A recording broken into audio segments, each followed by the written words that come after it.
Қайырлы кеш, құрметті көрермендер, Өркемедиа арнасында қорытынды жаңалықтар. Студияда мен Гүлім Аятай. Осы аптаның айтулы оқиғалары аңдатпады. Оқыс оқиға Балқаш тұрғыны мотоциклден құлап, ауыр халмен жансақтау бөліміне жеткізілді. Тегіс асфальт. Биыл Балқашта 6 көшенің жолы орташа жөндеуден өтеді. Уәлиханова көшесін алу себебіміз, өздеріңіз білесіздер, бұл көше уже тозығы жетті. Қоныстой, үлкен жүрек оңалту орталығы жаңа ғимаратқа көшті.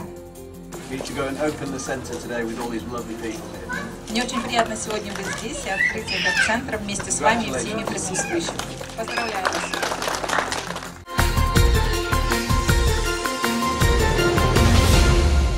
Балқаштық мотоциклден құлап, жансақтау бөлімнен бір-ақ шықты. Жолдағы қайғылы жағдай кешкі жетілер шамасында Бөкейханов көшесінде болды. Куәгерлердің сөзінше, жүргізуші жол шетінде үйіліп тұрған құмға соғылып, рөлге ие бола алмай қалған.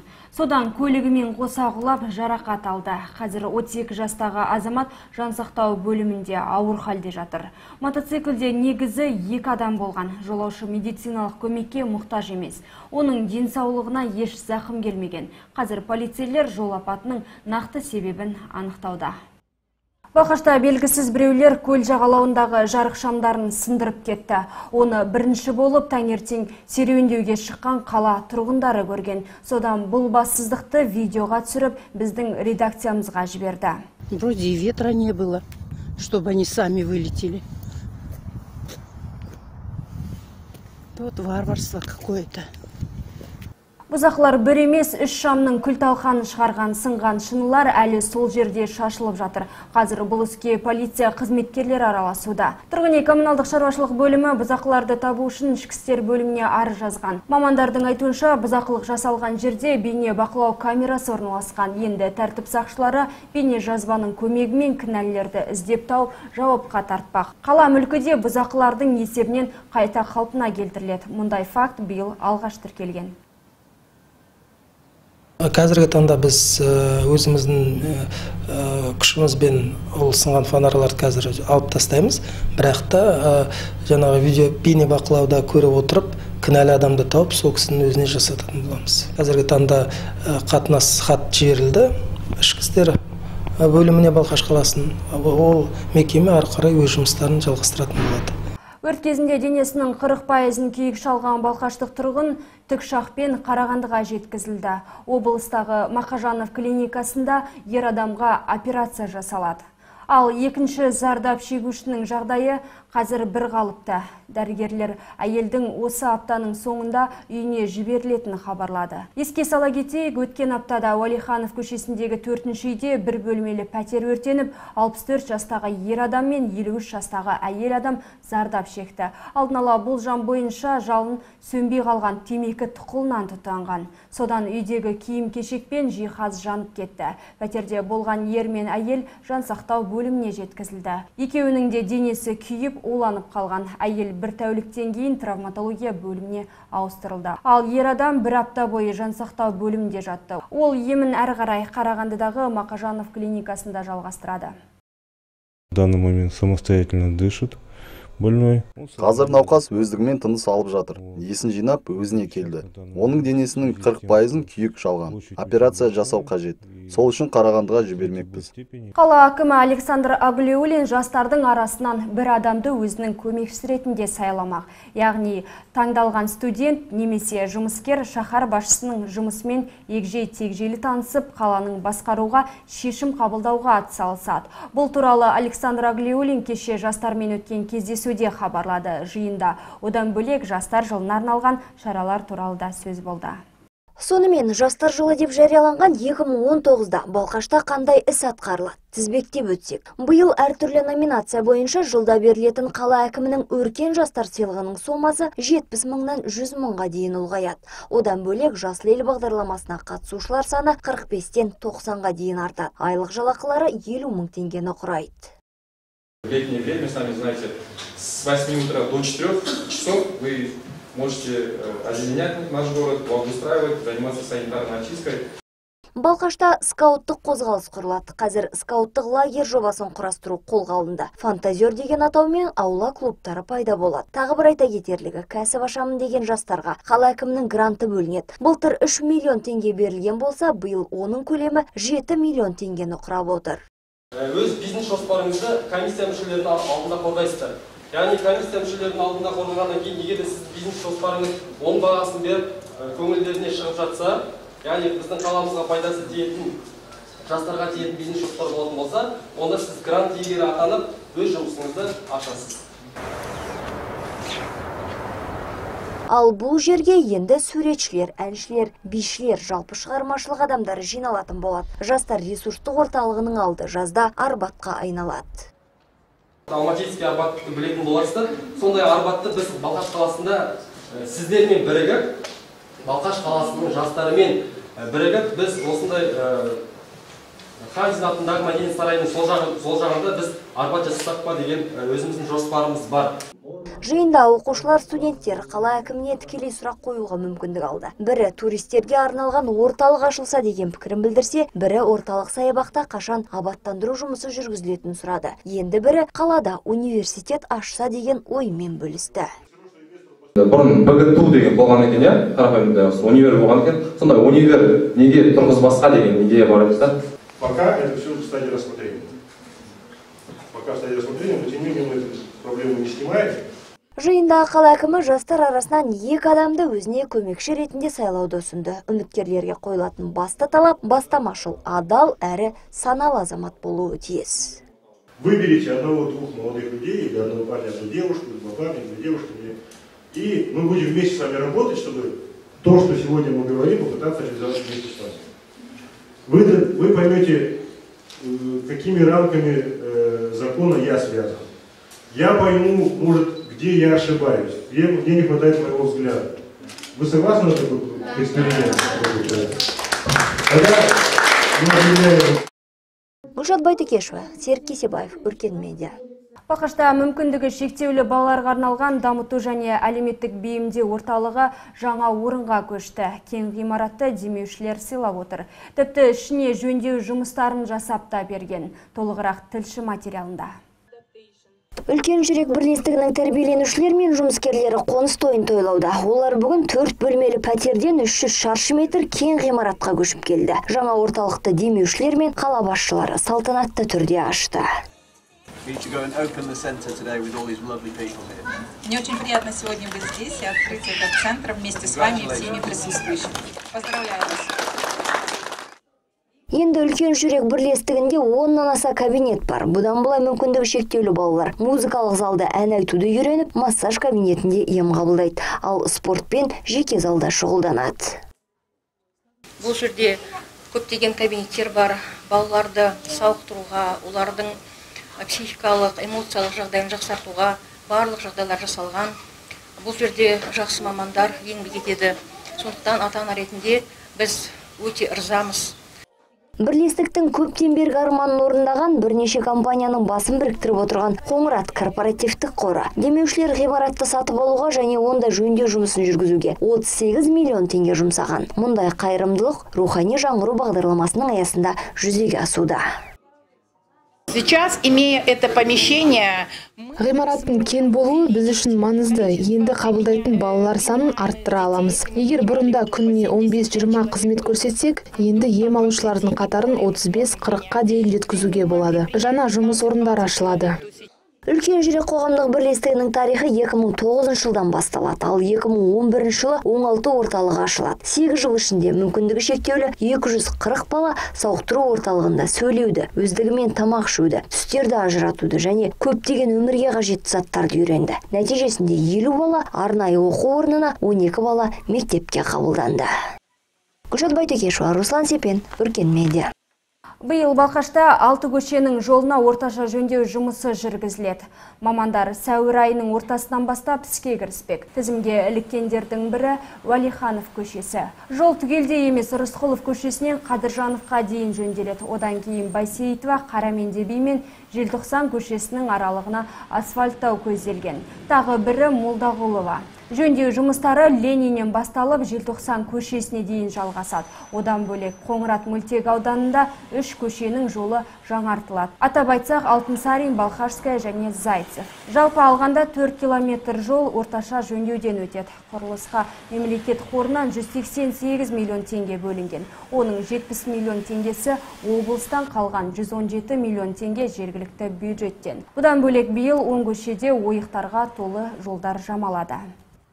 Уәлиханова көшесін алу себебіміз, өздеріңіз білесіздер, бұл көше уже тозығы жетті, жөндеу көрмегелі уже 8 жылдай болды. Соған байланысты, оның өзінің уақыты келгеніне байланысты, жаңа орташа жол жөндеу жұмыстарын жасаймыз деп шештік. Ал Молдағұлова көшесіне келетін болсақ, өздеріңіз білесіздер, былтыр жаңағы абаттандыру жұмыстарын жүргіздік, жаңағы аулаларды абаттандырдық, тротуарды жасаған болатынбыз. Соған байланысты ол көшені де бір жақты жаңағы әдемілеу болу мақсатында, абаттандыруды толықтай бітіру мақсатында осы көше таңдап алынған болатын.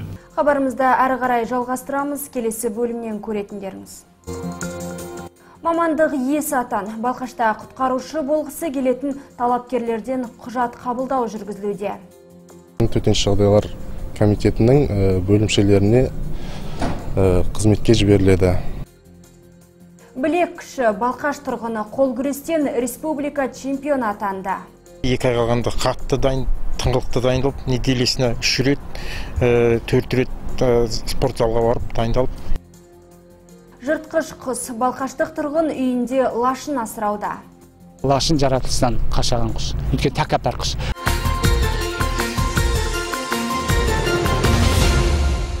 Қалалық төтенше жағдайлар басқармасы түлектерді құтқарушы болуға шақырады. Балқашта Көкшетау техникалық институтына түсуге құжат қабылдау басталды. Ниет білдірушілер өрт қауіпсіздігі және төтенше жағдайларда қорғау мамандықтары бойынша 4 жыл білім алады. Көкшетау техникалық институты еліміздегі құтқарушыларды дайындайтын жалғыз оқу орны болып табылады. Оқуға 9-11 сынып түлектері және колледж студенттері қабылданады. Онда курсанттар мемлекет есебінен тегін оқиды.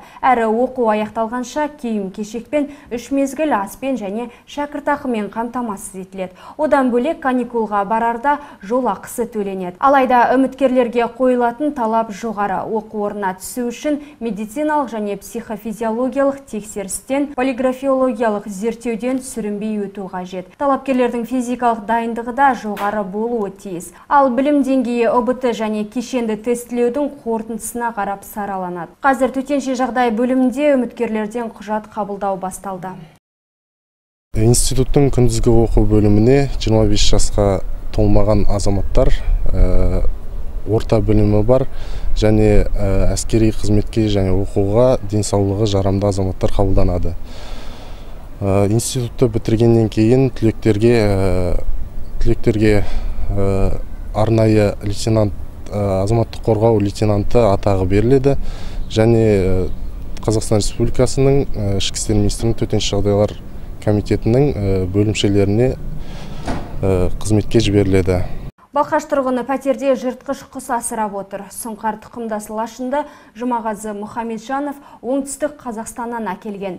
Ол дала жануарын қолға үйретіп, спорттық аң аулауға дайындамақ. Көкдауыл есімді лашын адамдарға үйреністі ме, оны тілшіміз біліп қайтты. Еркек осылай шақар болады. Жұмағазы Мұхамеджанов лашынды серуендеуге дайындауда. Дала құсы ұшып кетпес үшін оның көзіне арнайы дулыға кигізіп, аяғына шынжыр байлап қойған. Балқаш тұрғыны жыртқыш құстармен бала күннен дос көрінеді. Кейін осы тақырыпта кандидаттық жұмыс қорғап, бірнеше рет саятшылық жарыстарға қатысқан. Тарихқа көз жүгірсек, бұл құстар ұясынан алып кеткен жерінен арабтар, ирандар 3000 шақырымнан 7000 шақырым жүргеннен қашып келеді екен өзінің ұя мекені. Бұны біз оңтүстіктен ұстадық жабайы түрде. Өте бұл негізі лашын жаратылыстан қашаған құс. Өйткені тәкаппар құс. Бұл енді бостандықта еркін жүргенді қалайтын құс. Соны баптау қиын. Көрдіңіздер ғой. Әлі бұны баптау үшін әлі 1 жыл керек. Көкдауыл есімді лашынды Жұмағазы Мұхамеджанов оңтүстік Қазақстаннан алып келген. 1 жастағы жыртқыштың салмағы 900 грамм, ал қанаты жайылғанда 1 метрге жетеді. Сұңқар тектес бұл құстар жоғарыда тұрып, жемтігін көрсе секундына 90 метрмен ұшып келеді екен. Сұңқардан ішіндегі ең жылдам, сонда өжет құс, қайсар құс. Енді Қарағанды облысы бойынша бүркіт бар, бірақ лашын ешқашан ешкімде жоқ. Павлодар жақта бар, сосын Алматы жақта бар. Енді лашын өте аз, Қазақстанда өте аз. Бұны паспорты бар, шипі бар, бәрін жасадық. Еркіндікте жүргенде лашын, қоян, тиын мен қарға үйрек көгершін даулап жейді. Сондықтан да қолға үйретілген құсқа да дала аңының етін беру керек. Ол үшін иесі арнайы тұлып жасап, басына қоянның етін іліп қойған. Көгершін жейді, жас ет жейді, тек қана таза ет. Тек қана таза ет жейді. Сосын болған таза жер керек, күтім керек, музыка, сосын Сәбит Мұқановтың бір сөзі бар еді. Әлемде ең таза ол бүркіт ұстайтын, қыран ұстайтын адамдар, өйткені олар темекі тартпайды, арақ ішпейді. Бұны қасына тұрып темекі тартып арақ ішіп, боқты сөйлеу мүлдем болмайтын нәрсе.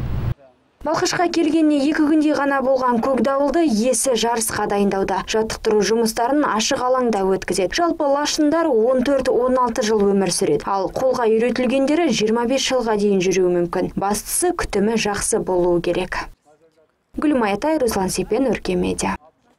Балқаш тұрғыны қол күрестен республикалық чемпион атанды. Талдықорған қаласында өткен жарыста Қазақстанның түрлі қалаларынан 1000-ға жуық қатысушы күш сынасқан. Зауыт қызметкері Орденбек Қуанышбеков Қарағанды құрамасының сапында облыс намысын қорғады. Жерлесіміз 80 келі салмақ дәрежесінде 8 спортшымен қол күрестірген. Финалда Павлодар облысынан келген спортшымен кездесіп, одан басым түседі. Нәтижесінде Орденбек Қуанышбеков армрейслингтен 80 келі салмақ бойынша республика чемпион атанды. Бұл оның екінші жарысы. Былтырда чемпионатқа қатысып, 4-ші орыннан көрінген. 2 ай қалғанда қатты тыңғылықты дайындалып, неделесіне 3 рет, 4 рет спорт залға барып дайындалып, основной қол дайындаймыз, лекті дайындаймыз, чистинг дейді мысалы, бицепсі дейді, соның бәрін дайындаймыз. Балқашта бокстан жасөспірімдер арасында жолдастық кездесу басталды. Шара қаламызда бокстың дамуына зор үлесін қосқан бапкер Сәбит Күлбабаның 50 жасқа толу мерейтойына орай ұйымдастырылып отыр. Жарыста Қарағанды, Теміртау, Жезқазған, Балқаш қаласының спортшылары бақ сынамақ. Әр командадан 10 қатысушы келген. Шаршаланға алғашқы болып Балқаш қаласы мен Жезқазған боксшылар шықты. Командалық есеп бойынша жерлестеріміз 6-да 4 ұпаймен жеңіске жетті. Жалпы былғары қолғап шеберлердің жарысы 16-14 жас аралығындағы жасөспірімдер арасында 10 салмақ дәрежесі бойынша өтуде. Ал қай қаланың жарыс жеңімпазы атанғаны ертең белгілі болады. Бүгінгі жарыста Жолдастық кездесу Балқаш қаласында бокстың дамуына зор үлесін қосқан бапкер Сәбит Күлбабаның 50 жылдық мерейтойына орай ұйымдастырылып отыр. Сәбит Сәкенұлы бокстан КСРО спорт шебері, облыстық спорт мектебінің бас бапкері. Бүгінге дейін ол 10 шақты спорт шебері мен 20-дан аса спорт шеберлігіне үміткер тәрбиелеген. Біз бокс федерациясында аштық. Жаңағы осы Сәбит Күлбабенге қол ұшын беріп, балаларды жарысқа бару үшін, жаңа киіндіру үшін, формасын алу үшін біз қол ұшын беріп отырдық.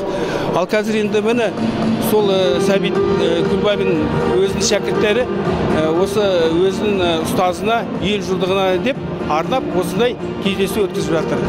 7 сәуір дүниежүзілік денсаулық күні. Соған орай осы демалыста балқаштықтар емханаға бармай-ақ дәрігерлердің тексерісінен өте алады. Ал мұражайға барып, Балқаш қаласының ескі суреттерін көруге болады. Оқушылар болса баскетбол ойнап, жеңімпаз команданы анықтайды. Осы және өзге шаралар жайлы толығырақ афиша айдарында. 7 сәуір денсаулық күнінде дәрігерлер медициналық акция ұйымдастырады. Жастар ресурстық орталығында қала тұрғындарын эндокринолог, жалпы практика дәрігері, педиатр және психолог қабылдайды. Бұл күні келушілер қан қысымын өлшетіп, қан құрамындағы қант холестерин деңгейін білу үшін анализ тапсыра алады. Тура осы күні қалада мүмкіндігі шектеулі жастарға арналған қайырымдылық концерті өтеді. Нұрсая мейрамханасында жергілікті әртістер, әншілер және бишілер өнер көрсетеді. Билет құны 500 теңге. Адамзаттың ең үлкен қадамы, тағы бір айтулы дата ғарышкерлер күніне орай қалалық мұражайда көрме өтеді. Суреттер мен түрлі басылымдар арқылы ғарыш жайлы әуе кеңістігі туралы көптеген мәлімет білуге болады. Ал келесі күні көрмеге Балқаш қаласының ескі суреттері қойылады. 82 жылдық тарихы бар шаһардың бұрынғы кейпін көремін десеңіздер, таңғы 10-нан бастап мұражайға келіңіздер. Ал 8 сәуір күні оқушы қыздар арасында баскетболдан спартакиада басталады. Жарысқа барлық мектеп командалары қатысады. Ойын күн сайын нөмірі 1 және нөмірі 8 мектепте өтеді. Басталуы сағат 15:00-де. Күшат Байтекешова, Руслан Сепен, Өркен Медиа. Павлодар облысында ер адам әйелінің туған күнде өзін тірідей өртеп жіберді. Салдарынан райынан қайтармақ болған жұбайы мен өзі қайтыс болды. Тағы 12 адам ауруханаға түсті. Биылдан бастап елімізде медициналық оқу орнын бітірген түлектер міндетті түрде 3 жыл мамандығы бойынша жұмыс істеу керек. Осы және өзге де жаңалықтар дайджест айдарында. Қайғылы жағдай. Павлодар облысында 50 жастағы ер адам жұбайының туған күнде үстіне бензин құйып өзін тірідей өртеп жіберді. Ол қонақтарға балаларды алып кетуді өтінген. Содан үстіне 5 литр жанармайды құйып өзін жағып жіберген. Салдарынан қызыл жалынға оранып ажал құшты. Ал оны құтқармақ болған әйелінің денесін 80% күйік шалып ауруханада жан тапсырды. Ерлі зайыплардың үйінде қонақта болған тағы 9 ересек адам ауруханаға жеткізілді. Ал 2 жастағы 2 бала мен 5 жастағы қыз бала улы газға қалған. Полицейлердің айтуынша өзіне өзі қол жұмсаған ер азамат бұған дейін бірнеше рет әкімшілік жауапкершілікке тартылған және жиі ішімдік ішкен. Соңғы рет оған отбасылық жанжал үшін айыппұл салынған. Медиктерге жаңа міндет. Биылдан бастап медициналық жоғары оқу орнында грантта оқитын түлектер мамандығы бойынша 3 жыл жұмыс істеуге міндеттеледі. Бұл туралы денсаулық сақтау министрі Ержан Біртанов үкімет отырысында мәлімдеді. Шенеуніктің айтуынша биыл елімізде 5000 болашақ дәрігер дипломын алмақ. Оның 1500-ден астамы жалпы практикалық дәрігер. Егер түлектердің барлығы жұмысқа тұратын болса, дәрігерлер дефицитінің болмайтынын атап өтті. Сондай-ақ министр кадрларды сақтап қалуда әлеуметтік жағдайдың да маңызы зор екенін айтып, жас мамандарды баспанамен қамтамасыз ету керектігін тілге тиек етті. Бағы жанды. Алматылық оқушы Гарвард университетінің білім грантына ие болды. Физика-математика бағытындағы Назарбаев зияткерлік мектебінің 12 сынып оқушысы Селимжан Чалышқанның әлемнің ең беделді оқу орнына түсуіне SAT Subjects Test халықаралық емтиханнан алған жоғарғы көрсеткіші мүмкіндік берген. Сондай-ақ Селимжан оқуға түсу талаптары ең жоғарғы оқу орындарының бірі Абу-Дабидегі Нью-Йорк университетінің 100% грантын ұтып алды. Бірақ дарынды оқушы университет пен мамандыққа қатысты әлі өз таңдауын жасамаған. Жанкүйерлерді қуантты. Қарағандылық Сарыарқа жоғарғы хоккей лигасы плей-офф кезеңінің жартылай финал аясында СК Нева командасын алғашқы 2 ойында жеңді. Осылайша 4-ші ойында қарағандылық хоккейшілер Петров кубогының финалына өтті. Мұз айдындағы кездесу Қарағанды арена спорт сарайында болды. Алғашқы шайбаны қарсыластарының қақпасына 9 минутта сарыарқалықтар салды. Екінші айналымда жерлестеріміз тағы бір гол соғады. Біраз уақыттан кейін екі жақ тең түседі. Алайда үшінші айналымның соңында қазақстандықтар 2 шешуші шайбаны салып 4-2 есебімен финалға шықты. Осымен сәуір айының алғашқы аптасында қорытындыладық. Балқаш жаңалықтарын арнамыздан бөлек Өркен Медиа KZ сайтынан және әлеуметтік желілерімізден оқып көре аласыздар. Біз сіздермен дүйсенбіге дейін қоштасамыз. Амандықта жүздескенше.